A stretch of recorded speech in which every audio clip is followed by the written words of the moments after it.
Jangan lupa like, subscribe, dan share ya. Saya memiliki harapan yang sangat tinggi. InsyaAllah Indonesia, sepanjang apapun kegelapan, kezaliman, sepanjang apapun kehilangan keadilan, InsyaAllah akan datang satu saat terbitnya matahari adil. Dan InsyaAllah Indonesia akan menjadi negara Al-Quran. Saya bisa meyakinkan gitu karena saya telah merasakan bagaimana di Turki. Turki negara sekuler yang ratusan tahun serangi Islam, ratusan tahun menabaikan Islam, tidak boleh kumandangkan azan dalam bahasa Arab, tidak boleh ada rumah tahfiz, tidak boleh ada pesantren, tidak boleh belajar agama, tidak diberikan anak-anak kita bisa belajar dengan sendirinya Al-Quran. Semuanya dilarang dengan keras, bahkan terancam orang-orang yang melanggar aturan itu.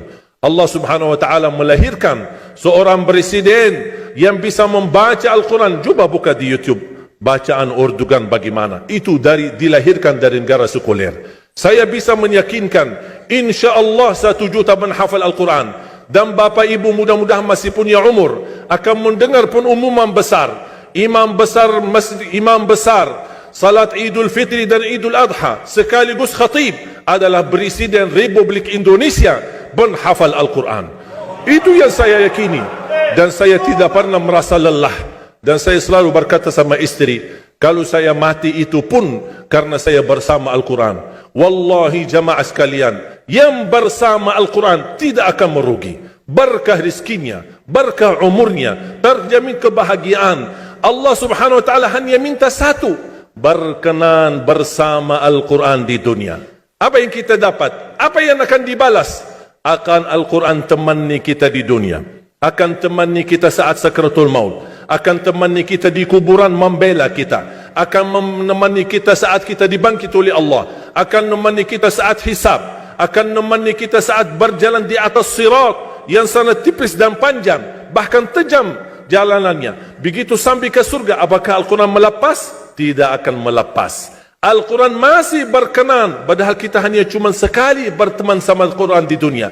Dia begitu luar biasa panjangnya bertemanan sama kita sampai ke surga. Bahkan akan temani kita masuk surga. Sebagaimana bersabda Rasulullah SAW, yuqalu liqari'il Quran, ahlul Quran di dunia yang kesibukannya baca, kesibukannya hafal, tidak membuangkan waktu sia-sia, selalu bersama Al-Quran. Allah suruh dia, bacalah dalam surgamu, naik derajatmu. Baca, naik lagi, tambah lagi baca, naik lagi. Sampai di posisi mana pun anda berhenti baca, disitulah posisimu di dalam surga. Bagaimana kata Siti Aisyah di riwayat Imam Muslim, jumlah tingkatan-tingkatan dalam surga Allah sesuai jumlah ayat Al-Quran. Oleh karena itu tidak ada yang lebih tinggi di dalam surga Allah daripada Ahlul Quran. Cukuplah bahagia Ahlul Quran ketika di hari kiamat dipanggil. Semua manusia dibangkitkan oleh Allah. Malaikat memberikan pengumuman, mana Ahlul Quran? Berdiri, rapat, berdekatan. Mereka maju, mau bawa kami ke mana? Kalian terpilih menjadi orang yang terdekat sama Allah. Karena Ahlul Quran adalah keluarga Allah subhanahu wa ta'ala. Bukan hanya kita sendiri yang mendapatkan anugerahnya dan manfaatnya. Semua keluarga kita, termasuk orang tua kita dan orang yang ada di sekitar kita. Makanya jemaah sekalian, kalau anda gagal penghafal Al-Quran, anakmu pun gagal penghafal Al-Quran, jangan sisakan walaupun saham menjadi saksi baik di hadapan Allah. Ya Allah, saya belum hafal, anakku gagal penghafal Quran, tapi insya-Allah hartaku, usahaku, pikiranku, tenagaku bisa terus memperjuangkan Al-Quran. Apa saja ya Allah, insya-Allah menjadi saksi baik. Dan nanti di hari kiamat, insya-Allah kita bersama Ahlul Quran mendapatkan syafaatnya Al-Quran di hari kiamat.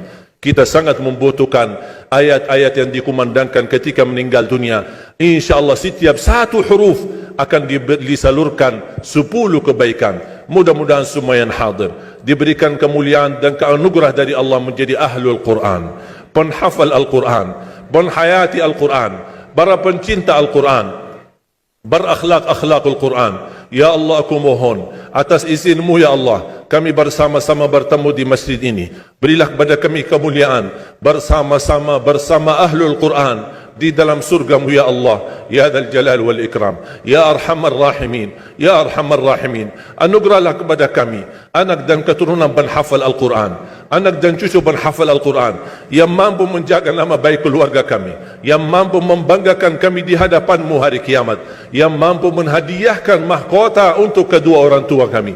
Birahmatika ya Arhamar Rahimin. Ya Allah, maafkan kalau kami tidak berhasil menjadi penghafal Al-Quran.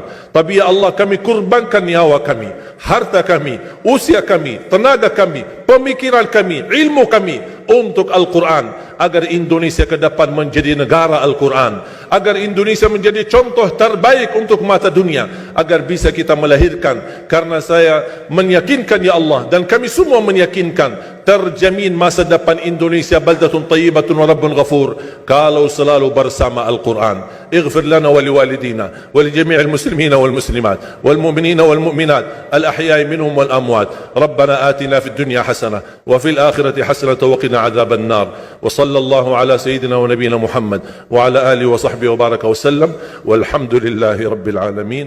سبحانك اللهم وبحمدك. Inna lillahi wa inna ilaihi raji'un.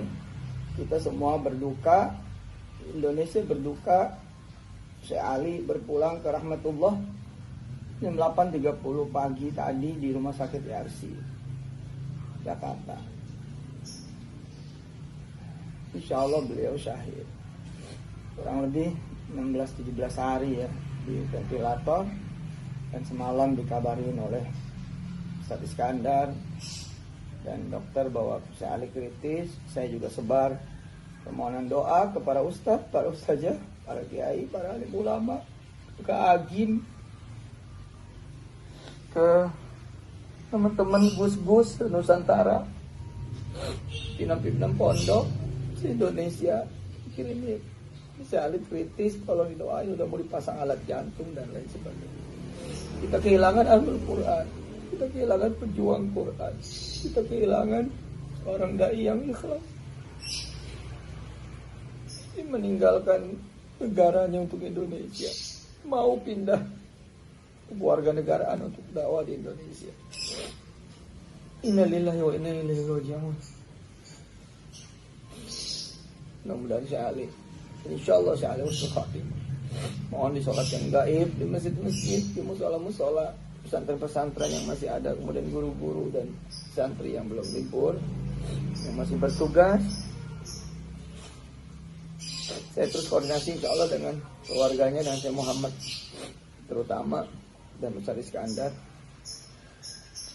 dan kita perjuangkan insya Allah apa yang sudah diperjuangkan sama Syekh Ali.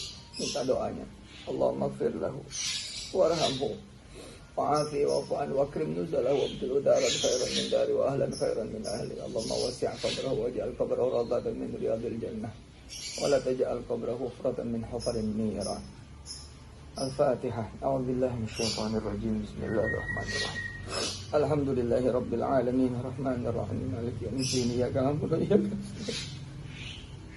Shiratal ladzina an'amta 'alaihim ghairil maghdubi 'alaihim waladdallin. Amin. Banyak kenangannya sama Syekh Ali. Jadi pertama sama saya di TV, saya bawa ke TV. Saya jemput beliau pertama-tama.